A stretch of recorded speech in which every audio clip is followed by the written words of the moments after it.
उस रात central jail की दीवारें कुछ ज्यादा ही खामोश थीं। ना किसी कैदी की चीख, न लोहे की सलाखों की चरमराहट, बस एक अजीब सा ठहराव। जेल के मुख्य गेट से भीतर दाखिल हुआ एक आदमी, जिसके कंधों पर सितारे थे, मगर आंखों में आज पहली बार डर नहीं, झुकाव था। आईपीएस शौर्य ने जेल परिसर में कदम रखते ही अपने बैजेस को देखा, फिर धीरे से उंगलियों से उसे अलग किया। एक एक कर उसने वो सब उतारना शुरू किया जिसके सहारे लोग उसे सलाम करते थे। वर्दी उतरते ही जैसे सत्ता की आवाज भी उतर गई। पीछे खड़ा पुराना वार्डन हक्का बक्का रह गया। उसने जिंदगी में बहुत से अपराधी देखे थे, मगर किसी अफसर को अपने रुतबे से ऐसे उतरते नहीं। कांपती आवाज में बस इतना ही पूछ पाया, साहब, अंदर जाने से पहले आप खुद को इतना अकेला क्यों कर रहे हैं? शौर्य ने पलटकर नहीं देखा, बस इतना कहा, क्योंकि कुछ लड़ाइयां वर्दी पहनकर नहीं, इंसान बनकर लड़ी जाती हैं।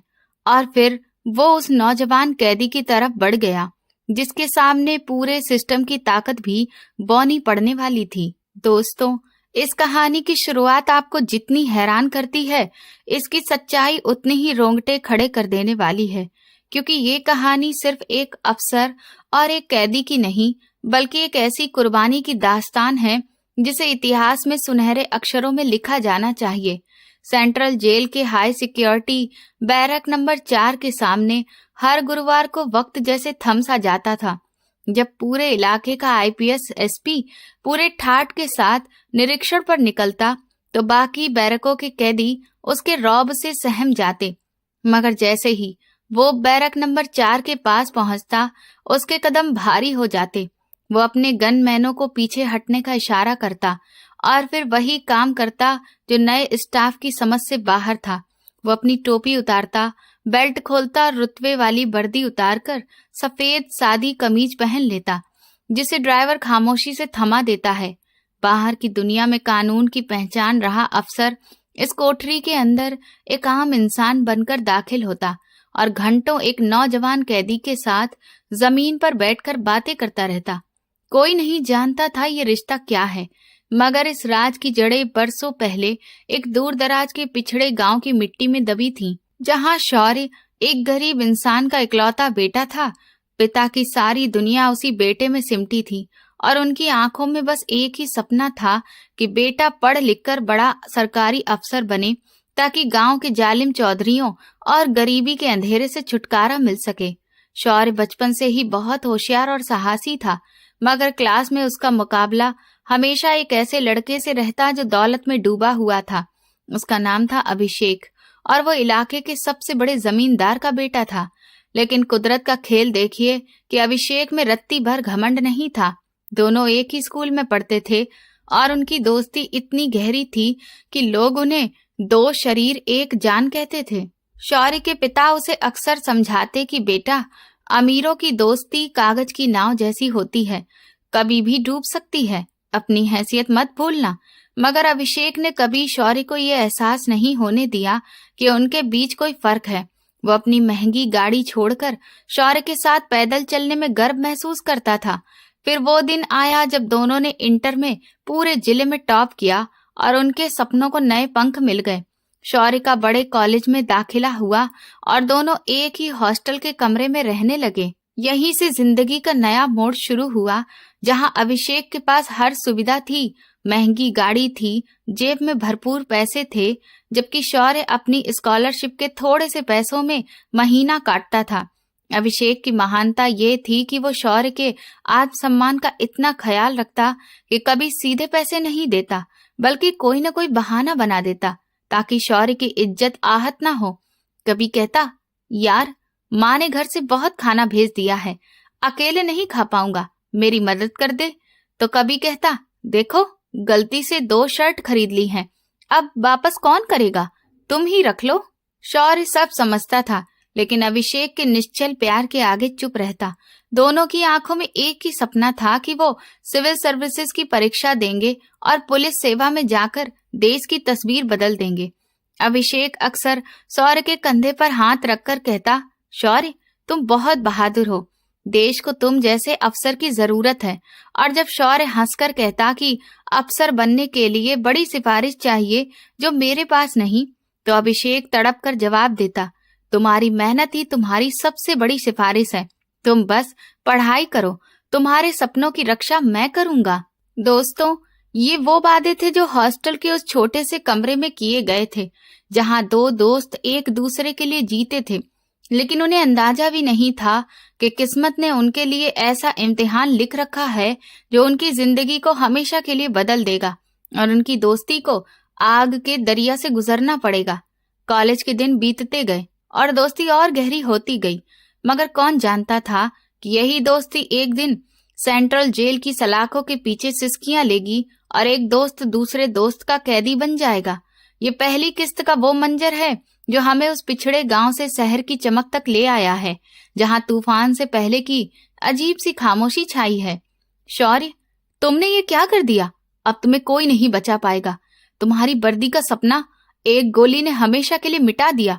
ये वो खौफनाक शब्द थे जो यूनिवर्सिटी की कैंटीन के घुटन भरे माहौल में गूंजे। जहां कुछ पल पहले तक हंसी थी, वहां अब सिर्फ बारूद की गंध और डर की खामोशी थी। दोस्तों, जब किस्मत इंसान की परीक्षा लेने पर आती है तो वो बने बनाए सपनों को पल भर में मिट्टी में मिला देती है। यूनिवर्सिटी का वो आखिरी साल चल रहा था जब शौर्य और अभिषेक अपनी मंजिल के बिल्कुल करीब थे, लेकिन तभी जिंदगी ने ऐसा मोड़ ले लिया जिसकी किसी ने कल्पना भी नहीं की थी।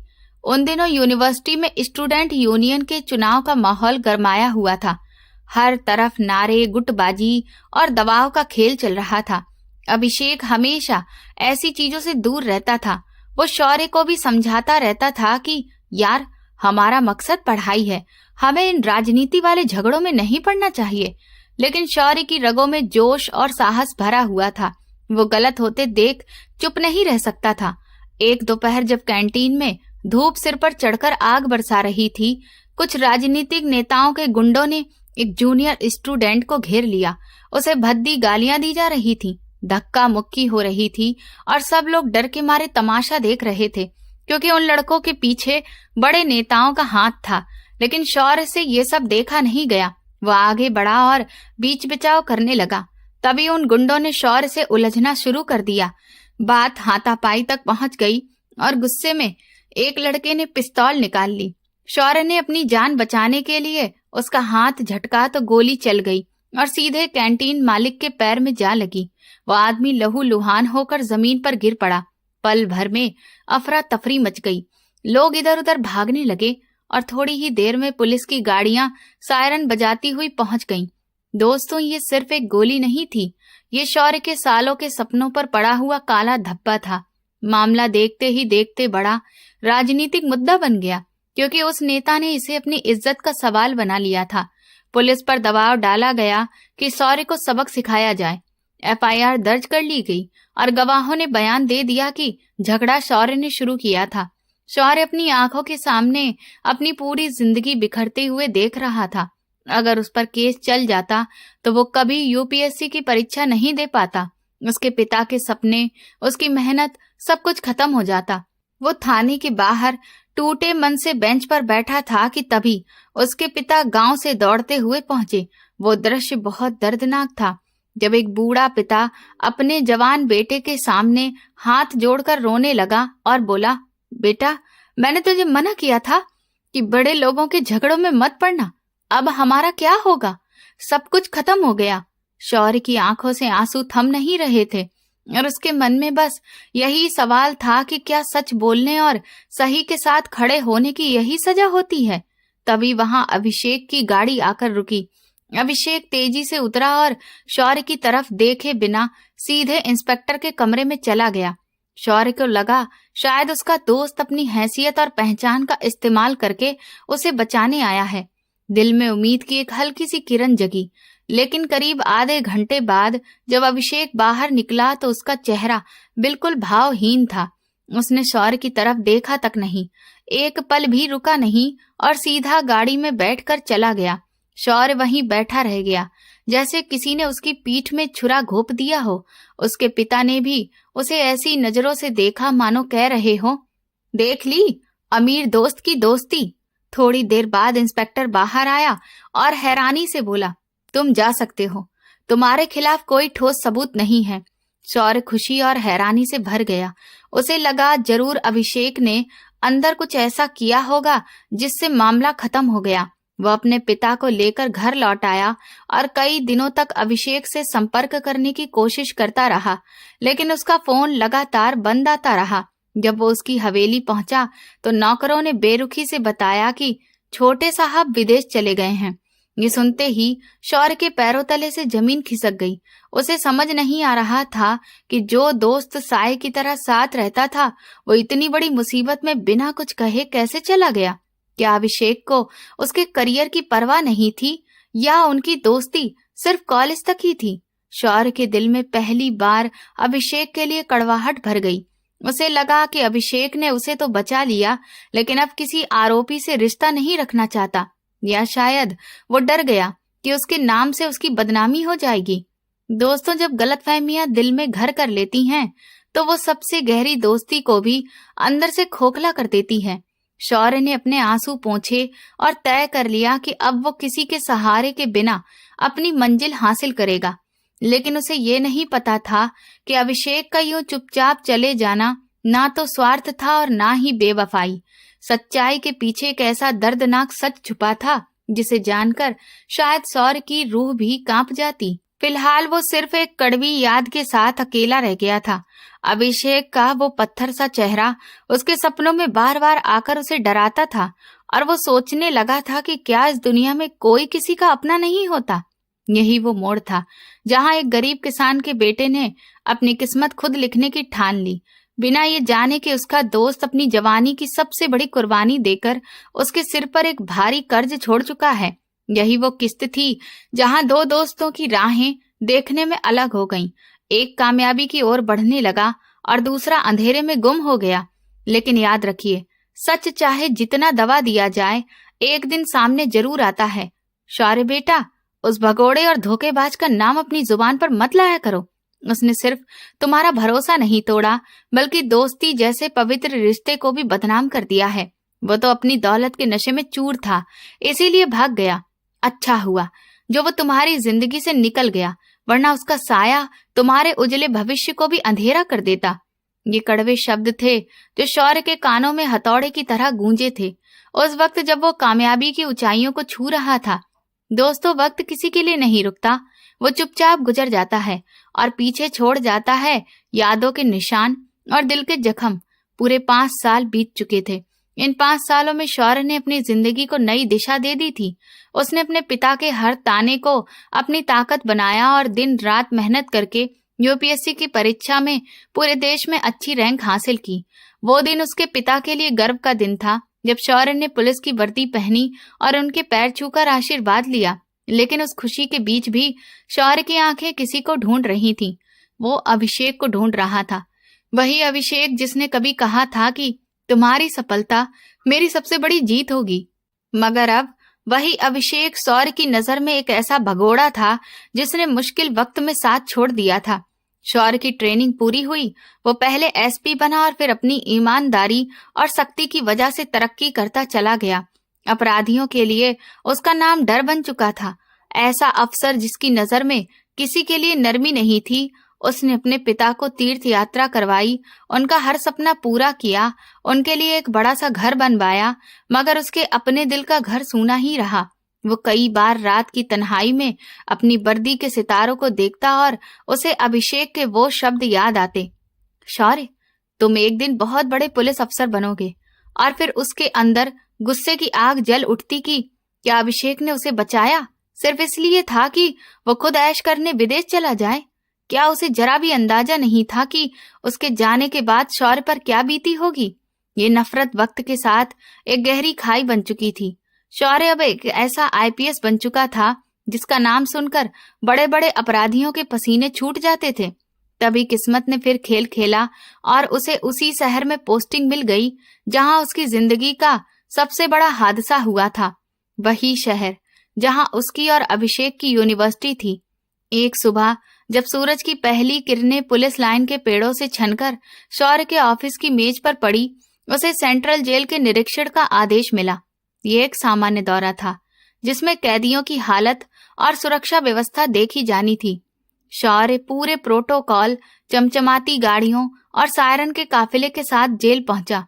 जेल अधीक्षक और स्टाफ गेट पर खड़े थे। सलामी दी गई और फिर वो भारी गेट खुले जिनके पीछे हजारों जिंदगियां सिसक रही थीं। शौर्य गंभीरता से बैरकों का निरीक्षण कर रहा था, कैदियों की शिकायतें सुन रहा था कि तभी अधीक्षक ने रुक कर एक ऐसी बात कही जिसने माहौल बदल दिया। सर, यहाँ एक कैदी है जो बहुत अलग है। पिछले 5 साल से यही है, लेकिन कभी किसी से ऊंची आवाज में बात नहीं की। वो दूसरे कैदियों को पढ़ाता है, उन्हें सही गलत समझाता है और उनके झगड़े भी सुलझा देता है। सब उसे उस्ताद जी कहते हैं क्योंकि उसका बर्ताव किसी अपराधी जैसा नहीं बल्कि किसी साधु के जैसा है। शौर्य के दिल में एक अजीब सी जिज्ञासा जागी। उसने सोचा, अपराध की इस दुनिया में आखिर कौन है जो रोशनी बांट रहा है। उसने शांत आवाज में कहा, उस कैदी की फाइल लाओ। मैं देखना चाहता हूँ कि वो कौन सा जुर्म है जिसकी सजा में ऐसा इंसान सड़ रहा है। अधीक्षक तुरंत अपने ऑफिस गया और थोड़ी देर बाद एक पुरानी पीली पड़ चुकी फाइल लेकर आया। शौर्य कुर्सी पर बैठा और फाइल हाथ में लेते ही उसका दिल अजीब तरह से धड़कने लगा, जैसे अंदर कोई तूफान आने वाला हो। उसने कांपते हाथों से फाइल का पहला पन्ना पलटा और वहां लिखा नाम देखकर उसकी आंखों के आगे अंधेरा छा गया। अभिषेक चौधरी। शौर्य के पैरों तले जमीन खिसक गई, उसकी सांस गले में अटक गई। उसने जल्दी से आरोप पढ़े। हत्या की कोशिश, वही धाराएं और वही तारीख जिस दिन यूनिवर्सिटी की कैंटीन में गोली चली थी। शौर्य का सिर चकराने लगा। पिछले 5 सालों से जो सच उसे सच लगता रहा वो एक पल में टूट गया। उसे याद आया वो दिन जब अभिषेक थाने के अंदर गया था और चुपचाप बाहर आकर चला गया था। उसे वो बातें याद आईं कि अभिषेक देश छोड़कर भाग गया है। उसे अपने पिता के ताने याद आए और फिर अचानक से पूरी सच्चाई उसके सामने आ गई। अभिषेक कहीं भागा नहीं था, ना ही वो ऐश कर रहा था। वो तो पिछले 5 सालों से उसी जेल की एक कोठरी में शौर्य की जगह सजा काट रहा था। गोली चलने का इल्जाम उसने अपने सिर ले लिया था। उसने अपराध कबूल कर लिया था ताकि उसका गरीब दोस्त बेदाग रह सके और यूपीएससी की परीक्षा दे सके। अभिषेक ने अपनी जवानी, अपना भविष्य और अपनी आजादी उस वर्दी के नाम कर दी थी जिसे आज शौर्य गर्व से पहन रहा था। शौर्य की आंखों से आंसू गिरकर फाइल पर टपक पड़े। उसकी वर्दी के सितारे उसे आग के अंगारे लगने लगे। उसका ओहदा और रुतबा उसे एक बहुत बड़ा धोखा महसूस हुआ। उसका मन किया कि वो जोर से रोए, अधीक्षक से पूछे कि तुमने उसे 5 साल यहाँ कैसे सड़ने दिया, लेकिन उसकी आवाज गले में ही अटक गई। उसका जमीर उसे झकझोर रहा था। शौर्य, जिसे तू बेवफा समझता रहा, उसने तो तेरे लिए सब कुछ कुर्बान कर दिया। दोस्तों, ये वो पल था जब एक ताकतवर आईपीएस ऑफिसर अपनी ही नजरों में इतना छोटा हो गया कि उसे अपनी टूटी हुई अहमियत की आवाज सुनाई देने लगी। वो फाइल कोई कागज नहीं थी, वो अभिषेक की दोस्ती और बलिदान की मोहर थी जो शौर्य के सीने पर भारी पत्थर बनकर रख दी गई थी। शौर्य ने गहरी सांस ली, लड़खड़ाते कदमों से कुर्सी से उठा। उसकी आंखों में अब अफसर का रौब नहीं बल्कि एक गुनहगार की शर्म थी। उसने अधीक्षक की तरफ देखा और भारी आवाज में कहा, मुझे बैरक नंबर 4 ले चलो। मुझे अपने उस उस्ताद से मिलना है। वो चल तो पड़ा था, लेकिन उसे लग रहा था कि ये रास्ता कभी खत्म नहीं होगा। हर कदम उसे उस सच्चाई के और करीब ले जा रहा था जिसका सामना करने की हिम्मत उसमें अब तक नहीं बची थी। उसे वो 5 साल याद आ रहे थे जो उसने नफरत और गलत फहमियों में गुजारे थे, और वो भी 5 साल जो अभिषेक ने उसके लिए जेल की तन्हाई में काटे थे। यही वो मोड़ था जहां सच्चाई ने अपना नकाब उतार दिया था और अब शौर्य का सामना उस इंसान से होने वाला था जिसने दोस्ती की ऐसी मिसाल कायम की थी जो दुनिया में कहीं और नहीं मिलती। शौर्य के दिल में तूफान मचा हुआ था। उसे लग रहा था ये सितारे, ये वर्दी, ये तमगे कभी उसके थे ही नहीं। ये तो अभिषेक की जवानी का कफन थे जो वो पिछले 5 साल से अपने जिस्म पर ढो रहा था। वो खुद को कोस रहा था कि जिस दोस्त की कुर्बानी की बदौलत वो आज इस कुर्सी पर बैठा है, उसी को वो बेवफा और भगौड़ा समझता रहा, उसकी बुराई करता रहा, उसका दिल चीख चीख कर सवाल कर रहा था कि उसकी जमीन क्यों नहीं फट गई, उसका जमीर पहले क्यों नहीं जागा। ये वो दर्द था जो शौर्य के दिल से लावे की तरह बाहर आ रहा था जब वो जेल की उन सख्त और खामोश गलियारों से गुजर रहा था, जहां हवा भी जैसे किसी पाप के डर से धीरे धीरे चलती थी। दोस्तों, जब जमीर जागता है तो इंसान के अंदर ऐसा तूफान उठता है कि दुनिया की हर ताकत, हर रुतबा और हर ओहदा मिट्टी की दीवार जैसा लगने लगता है। शौर्य के हर कदम के साथ उसके सीने पर लगे तमगे उसे किसी खंजर की तरह चुभ रहे थे। उसे हर पल यही महसूस हो रहा था कि उसकी चमकती हुई अफसरी असल में अभिषेक के सपनों और लहू से बनी है। उसे वो दिन साफ याद आ रहा था जब वो थाने के बाहर एक हारे हुए इंसान की तरह बैठा था और अभिषेक अंदर जाकर अपनी पूरी जिंदगी का सौदा कराया था। अभिषेक जानता था कि अगर शौर्य पर हत्या की कोशिश का केस लग गया तो एक गरीब किसान की पीढ़ियों की मेहनत एक झटके में खत्म हो जाएगी। उसके बूढ़े पिता ये सदमा सह नहीं पाएंगे। इसलिए उस महान दोस्त ने अपने पिता की दौलत, रुतबा और अपने उजले भविष्य को एक तरफ रखकर पुलिस अफसर के सामने वो झूठा बयान दे दिया जिसने शौर्य को आजाद कर दिया, लेकिन खुद उसे हमेशा के लिए सलाखों के पीछे भेज दिया। अभिषेक ने कहा था कि गोली उसी ने चलाई थी और झगड़ा उसी ने शुरू किया था। उसने ये इसलिए कहा क्योंकि उसे भरोसा था कि उसके पिता का नाम उसे बचा लेगा, लेकिन उसने अपने पिता को कसम दिलाकर चुप करा दिया ताकि दोबारा जांच ना हो और शौर्य पर आंच ना आए। शौर्य का दम घुट रहा था। सुपरिटेंडेंट और पीछे चल रहे बूटों की आवाज उसे अपने जमीर का मातम लग रही थी। उसे ऐसा महसूस हो रहा था जैसे वो जेल की गलियों में नहीं बल्कि अपनी जिंदगी के कब्रिस्तान में चल रहा हो। जैसे ही वो बैरक नंबर 4 के गेट के पास पहुंचा, उसके कदम खुद ब खुद रुक गए। दीवारों पर नमी थी और वहां तन्हाई का राज था। उसने कांपते हाथों से सलाखों को छुआ तो वो बर्फ से भी ज्यादा ठंडी लगी। उसने पीछे मुड़कर अपने स्टाफ की तरफ देखा जो हैरान था कि उनका निडर अफसर आज इतना टूटा हुआ क्यों लग रहा है। शौर्य ने भारी और कांपती आवाज में कहा, यहीं रुक जाओ, कोई भी मेरे पीछे नहीं आएगा, मुझे अकेला छोड़ दो। और सुपरिटेंडेंट साहब, मेरे लिए एक सादी सफेद कमीज मंगवा दीजिए। सुपरिटेंडेंट घबरा गया और बोला, सर आप ये क्या कह रहे हैं, आप इतने बड़े अफसर हैं।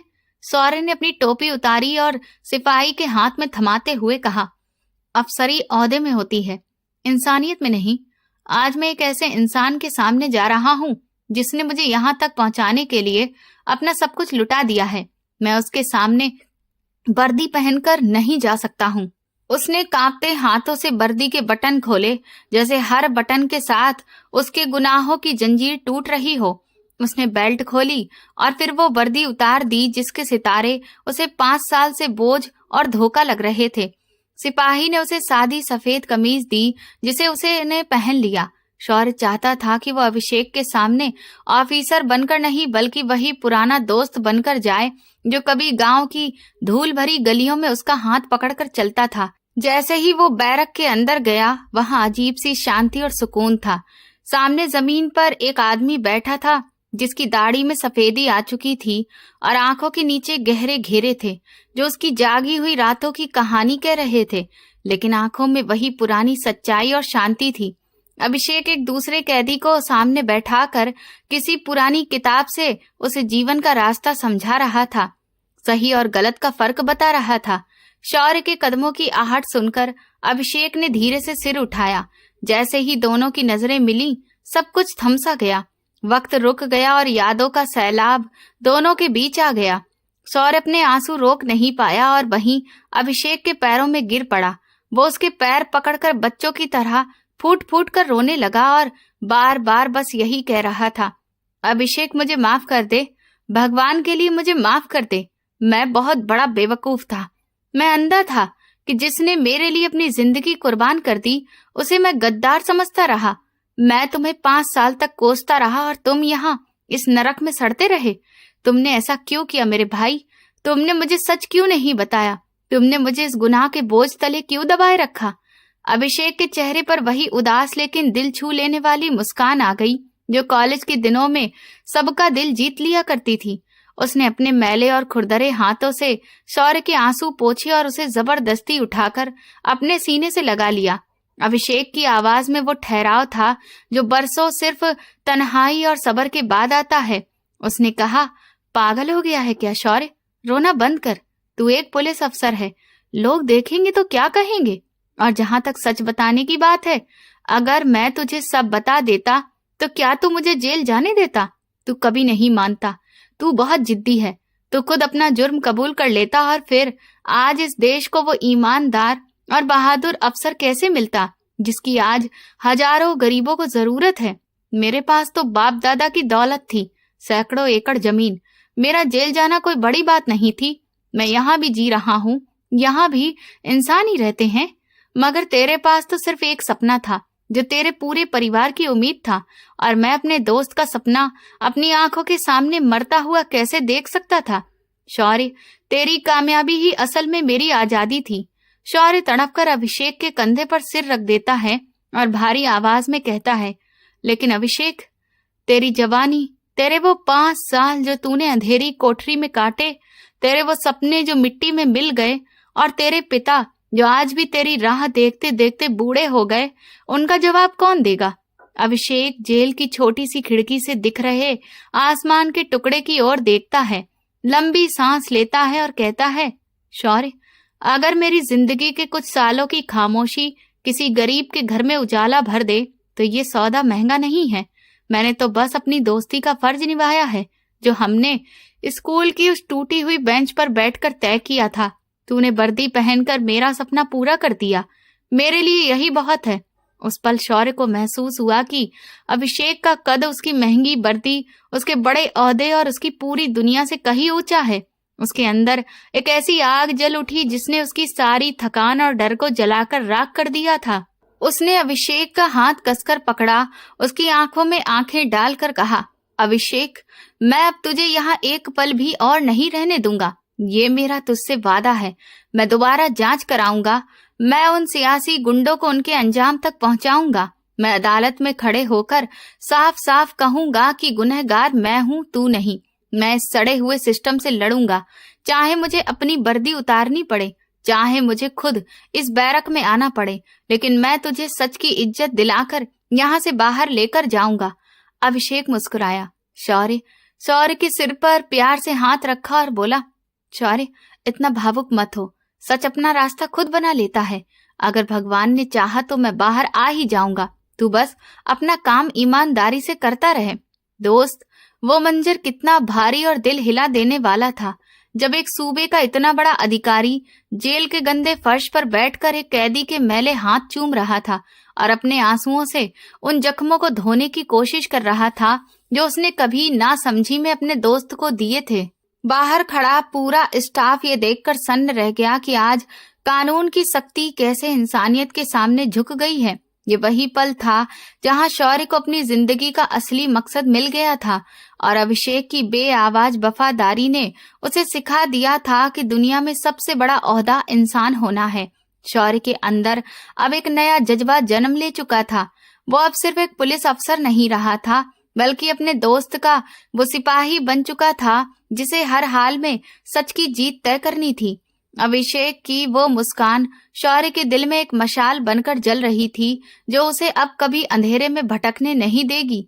यही वो मोड़ था जहां से इंसाफ की एक नई और खतरनाक लड़ाई शुरू होने वाली थी, जिसमें एक दोस्त दूसरे दोस्त के लिए अपनी पूरी ताकत दांव पर लगाने वाला था। शौर्य, क्या तुम होश में हो? एक कैदी के लिए तुम अपनी 5 साल की मेहनत, अपना रुतबा और ये वर्दी सब दांव पर लगा रहे हो। जानते हो बड़े नेताओं का हाथ कितना लंबा होता है, वो तुम्हें कहीं का नहीं छोड़ेगा। ये धमकी भरे शब्द सूबे के एक ताकतवर मंत्री ने शौर्य के मुंह पर मारे थे जब उसने अभिषेक का केस दोबारा खोलने की फाइल उसकी मेज पर रखी थी। मगर शौर्य की आंखों में उस वक्त जो चमक थी वो बदले की नहीं बल्कि उस सच्चाई की थी जिसने उसे कई रातों से सोने नहीं दिया था।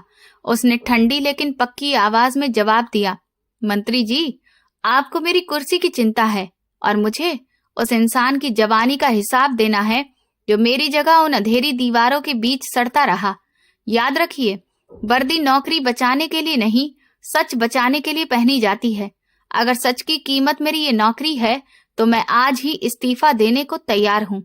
यही वो पल था जहां से एक दोस्त की दूसरे दोस्त के लिए वो लड़ाई शुरू हुई, जिसकी गूंज आज भी उस जेल की दीवारों में महसूस की जाती है। शौर्य ने उस दिन के बाद जैसे अपनी जिंदगी का हर पल अभिषेक के नाम कर दिया। जो अफसर कभी सख्त और बेरहम माना जाता था, अब एक ऐसा जुनूनी इंसान बन चुका था जिसे बस इंसाफ चाहिए था। उसने 5 साल पुरानी उन फाइलों को दोबारा निकलवाया जिन पर वक्त की मोटी धूल जम चुकी थी। ये कोई आसान लड़ाई नहीं थी, क्योंकि वो सियासी नेता अब पहले से कहीं ज्यादा ताकतवर हो चुका था और सिस्टम ऐसे हर मामले से दूर भागता था जिसमें पहले से गुनाह कबूल किया जा चुका हो। लेकिन शौर्य पीछे हटने वालों में से नहीं था। उसने एक एक कर उन गवाहों को ढूंढ निकाला जो उस दिन कैंटीन में मौजूद थे और डर के मारे चुप हो गए थे। उसने उन सियासी गुंडों पर शिकंजा कसना शुरू किया जिन्होंने उस हादसे को शौर्य के खिलाफ हथियार बना लिया था। वो 6 महीने शौर्य की जिंदगी के सबसे मुश्किल दिन थे। वो खुद जांच टीमों को लीड करता, रात दिन एक किए रहता। वो 6 महीने सिर्फ एक कानूनी लड़ाई नहीं थे, बल्कि शौर्य के अपने जमीर की सजा थे। हर पेशी पर जब वो कटघरे में खड़ा होता, उसे लगता जैसे आज इंसाफ की कुर्सी पर वो नहीं बल्कि अभिषेक बैठा है। उसे बार बार ये ख्याल अंदर से तोड़ देता कि कैसे उसने 5 साल तक अपने सबसे बड़े एहसानमंद को ही अपना दुश्मन समझ लिया। यही पछतावा उसे रुकने नहीं देता था। शौर्य ने साबित कर दिया कि सच को दबाया जा सकता है मगर मिटाया नहीं जा सकता। और जब दोस्ती का कर्ज उतारने के लिए एक जिद्दी दोस्त खड़ा हो जाए तो दुनिया की कोई ताकत उसका रास्ता नहीं रोक सकती। रात होते ही शौर्य अक्सर जेल की बैरक नंबर 4 के बाहर जाकर बैठ जाता। अभिषेक उसे देखकर कहता, शौर्य, तो अपनी जिंदगी क्यों मुश्किल में डाल रहा है? मैं यहाँ ठीक हूँ, मुझे सुकून है कि तू बाहर सुरक्षित है। लेकिन शौर्य तड़प कर जवाब देता, अभिषेक, जब तक तू यहाँ है मैं बाहर होकर भी कैद में ही हूँ। ये वर्दी मुझे चुभती है, ये खाना गले से नहीं उतरता। मुझे इंसाफ चाहिए। मुझे वो अभिषेक चाहिए जो गांव के स्कूल में ऊंची आवाज में बच्चों को पढ़ाया करता था। इन 6 महीनों में जेल के स्टाफ ने यह भी देखा कि एक आईपीएस अपनी ताकत दिखाने के बजाय एक आम सिपाही की तरह पुरानी लाइब्रेरी में बैठकर कानून की किताबें खगालता रहा। शौर्य ने अदालत में साबित कर दिया कि अभिषेक का गुनाह कबूल करना किसी दबाव में नहीं बल्कि दोस्त को बचाने की एक जज्बाती कुर्बानी थी। उसने वो फॉरेंसिक रिपोर्ट पेश की जो 5 साल पहले गायब कर दी गई थी। उससे साफ हो गया कि गोली चलाने वाला हाथ अभिषेक का नहीं था। फिर वो दिन आया जब जज ने अपनी कलम से अभिषेक की रिहाई का आदेश लिखा। जज के शब्द थे कि इतिहास में ऐसी दोस्ती बहुत कम मिलती है जहां एक इंसान ने दूसरे के सपने के लिए अपनी पूरी जिंदगी दांव पर लगा दी हो। अदालत में मौजूद हर आंख नम हो गई। रिहाई के दिन जब जेल का वो भारी लोहे का दरवाजा खुला, वहां कोई सरकारी तामझाम नहीं था, ना कोई सलामी। वहां सिर्फ एक इंसान खड़ा था, शौर्य। आज वो सादे कपड़ों में था, चेहरे पर थकान साफ थी, मगर आंखों में एक ऐसी जीत का सुकून था जो किसी बड़े ओहदे से नहीं मिलता। अभिषेक बाहर निकला तो तेज धूप उसकी आंखों में चुभ गई। 5 साल बाद वो खुली हवा में सांस ले रहा था।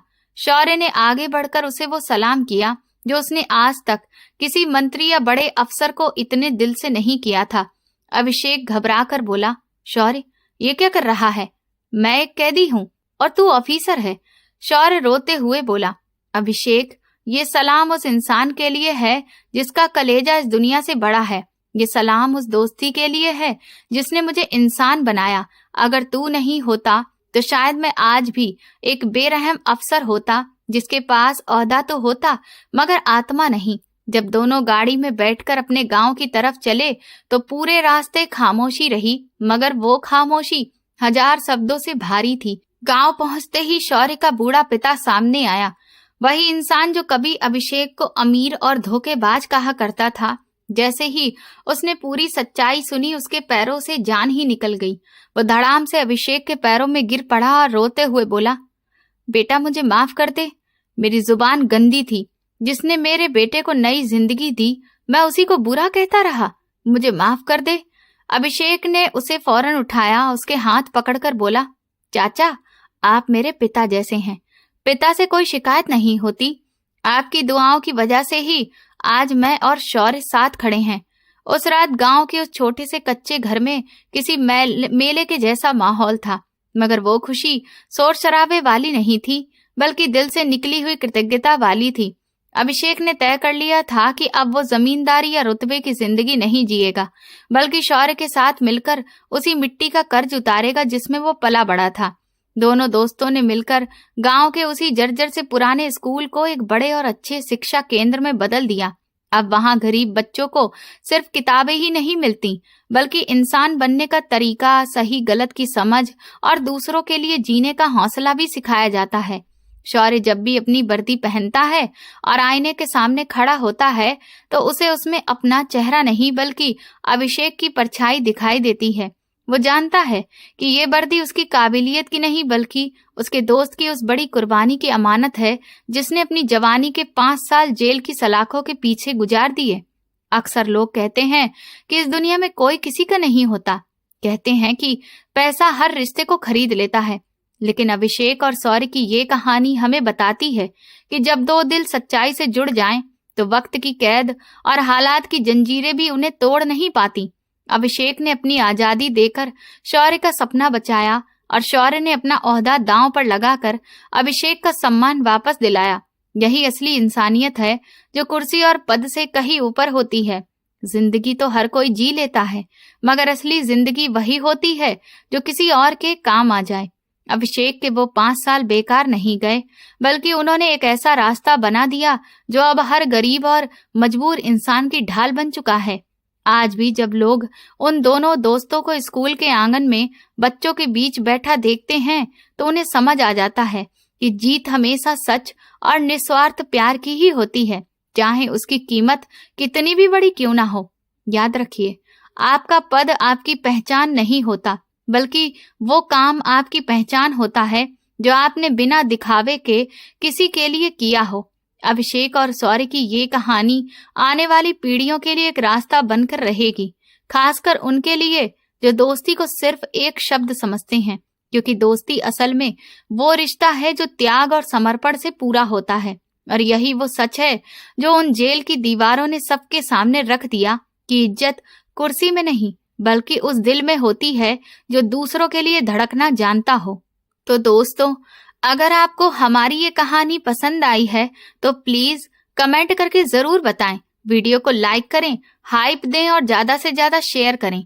चैनल पर नए हैं तो सब्सक्राइब करें और नोटिफिकेशन बेल दबाएं ताकि अगली अपडेट सबसे पहले आपको मिले। ये कहानी पूरी तरह से काल्पनिक है। इसमें दिखाए गए पात्र, घटनाएं और पद वास्तविक व्यक्तियों या संस्थाओं से किसी भी तरह से संबंधित नहीं है। कहानी का उद्देश्य केवल भावनात्मक और सामाजिक संदेश देना है, ना कि किसी कानून व्यवस्था या व्यक्ति की छवि को ठेस पहुंचाना। धन्यवाद।